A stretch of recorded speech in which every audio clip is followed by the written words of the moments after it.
जय जगन्नाथ आपण मानक प्रज्योति स्वाल को स्वागत।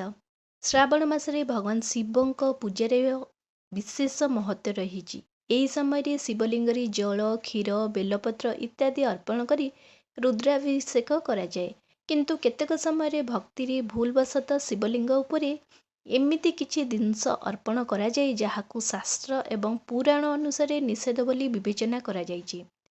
एपरी जिनस अर्पण करने द्वारा पुण्य बदल में पाप एवं भगवान शिवों आशीर्वाद बदल में क्रोध मिलता है। श्रावण मास हेउ कि किंबा कौनसी साधारण दिन शिवलिंग पूजा समय रे शिव पुराण रे किछि नियम दिया जाइछि। जेपरि शिवलिंग रे कौन अर्पण करा जिबा उचित कौन अर्पण करा जाए नहीं से सब विषय वर्णना करा जाइछि। शिवलिंग पूजा करने समय किछि जिनस अच्छी जहाँ भूल मध्य भी शिवलिंग उपरे अर्पण करने उचित नुहे। शास्त्र एवं पुराण रे एई जिनस गुड़िक निषिद्ध करा जाइछि कारण एगुड़िक भगवान शिवों स्वभाव विरुद्ध रे विवेचना करा जाइथाय। यदि आपण विश्वास एवं भक्तिर सहित पूजा करूचंती ताहले आपनको निहाती भाबरे जानिबा दरकार भगवान शिवों को कौन अर्पण करा जाइथाय आउ कौन अर्पण करा जाई नथाय। तेणुक श्रावण मास हो कि अन्य कौनसी मास भूल करी भी एई जिनस सबू अर्पण करंतु नहीं, नहले आपणकर सबु किछि उल्टो पल्टो हो जिवो। आपनको पुण्य बदल रे पाप मिलिबो, मनोकामना पुण्य हवा बदल रे पुण्य हब नहीं। प्रथम होछि तुलसी। माता तुलसी भगवान विष्णुंकर अति प्रिय, किंतु तांको भगवान शिवों पूजारे लागे नहीं। यह पछरे थिबा पौराणिक विश्वास रहिछि जे थरे तुलसी भगवान शिवों को अपमान करथिले, जहा जोगु से क्रोधित होई माता तुलसी को पूजा करिवारु बारण करथिले। तेणु शिवलिंग रे तुलसी पत्र चढ़ाइबा अशुभ बोली कुआ जाइथाय एवं यदि कौनसी व्यक्ति बा मनुष्य शिव पूजारे तुलसी चढ़ाउचंती कि अर्पण करचंती ताहले तांकर पूजार फल बा पुण्यर फल कमी जाइथाय आउ तांको सही पुण्यर फल मध्य मिली न थाए। द्वितीय होछि हळदी। हळदी को विवाह सौंदर्य एवं स्त्रीर प्रतीक बोली विवेचना करा जाइथाय। एहा मुख्यतः देवी लक्ष्मी एवं सौभाग्यर पूजारे व्यवहृत होइथाय। भगवान शिव जणे तपस्वी योगी एवं अघोरी साधक, से सांसारिक सौंदर्य रहंती नहीं। तेणु शिवलिंग उपरे हळदी भली शुभ जिनस बा शुभ द्रव्य अर्पण करा जाए नहीं। तृतीय होछि केतकी फूल। शिव पुराण अनुसार केतकी फूल ब्रह्माजी को तांकर मिछ लुचेबारे साहाय्य करथिला, जहा जोगु भगवान शिव क्रोधित होई केतकी फूल को पूजा करिवारु निषेध करथिले।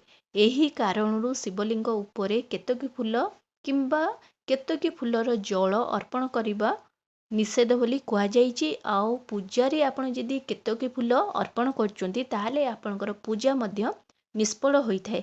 केवल वर्षक 12 मासरे मात्र गोटिए दिन जहाँकि शिवरात्रि महाशिवरात्रि रे केवल से गोटिए दिन भगवान शिवों पाखे केतकी फूल लगी होता है। ता व्यतीत अन्य कौनसी दिन रे भी केतकी फूल लगी होई न थाए भगवान शिवों पाखे।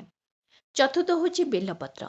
आपण मैंने शुणिकी टिके शक होते बेलपत्र केमिति अर्पण करा जाए ना। देखंतु बेलपत्र होछि भगवान शिवंकर प्रिय जिनस, प्रिय पत्र। गोटी मात्र बेलपत्र आपण यदि अर्पण करेंगे भगवान शिवों पाखे ताहले आपणकर सबु मनस्कामना आपणकर सबु पुण्यफल आपनको मिलता है। किंतु पूजारे केवल सतेज सबुज आउ 3 पत्र विशिष्ट बेलपत्र ही व्यवहार करा जाए। छिंडा पोका कि एक पत्रिया कि 2 पत्रिया बेलपत्र भगवान को शिवों पूजारे लागे नहीं। एपरी बेलपत्र आपण यदि पूजा करूचंती ताहले आपणकर सही पूजार फल कि पूजार माने जहाँ भी रोचे किछि भी असंपूर्ण किछि संपूर्ण हो नहीं, सही पूजार फल आपणकर किछि नहीं। ता सहित बेलपत्र यदि भांगी गला कि छिंडा अच्छी कि सुखी जाइछि ताहले मध्य सेही पत्र आपण अर्पण करिबा मध्य उचित नुहे। कारण सेही पत्र आपण अर्पण करिबा जोगु माने आपण अर्पण करिबा जा न करिबा सेया, तेणु माने ଏହା द्वारा आपणकर पूजार जो पवित्रता थाए ता मध्य भांगी जाई थाए ଏବଂ ଭଗବାନ ଶିବଙ୍କର ଆଶୀର୍ବାଦ ଆପଣଙ୍କୁ ମଧ୍ୟ ମିଳିନଥାଏ। ଆପଣଙ୍କର ପୂଜାର ପୁଣ୍ୟ ମଧ୍ୟ ସମାପ୍ତ ହୋଇଯାଇଥାଏ। ତେଣୁ ଆପଣ ଯଦି ବେଲପତ୍ର ଅର୍ପଣ କରୁଛନ୍ତି ସବୁବେଳେ ମନେ ରଖିବେ ଯେ 3 ପତ୍ର, ଯେଉଁଠି 3 ପତ୍ର ଥିବ ତା ସହିତ ଛିଣ୍ଡା ପୋକା ସେମିତି କିଛି ହେଇନଥିବ, ଛିଣ୍ଡି ନଥିବ, ଆଉ ତାର ନାଡ଼ି ଟିକେ ଛିଣ୍ଡେଇ ଆପଣ କ'ଣ କରିବେ, ଅର୍ପଣ ବେଲପତ୍ର କରିବେ। ପଞ୍ଚମ ହେଉଛି ନଡ଼ିଆ। ଶିବଲିଙ୍ଗରେ ଫାଳ ନଡ଼ିଆ ଏବଂ ନଡ଼ିଆ ପାଣି ମଧ୍ୟ ଅର୍ପଣ କରିବା ସମ୍ପୂର୍ଣ୍ଣ ଭାବରେ ଅନୁଚିତ। ବିଶେଷ ରୂପରେ ଆପଣ ଗୋଟା ନଡ଼ିଆ ପୂଜା କରାଯାଇପାରିବ।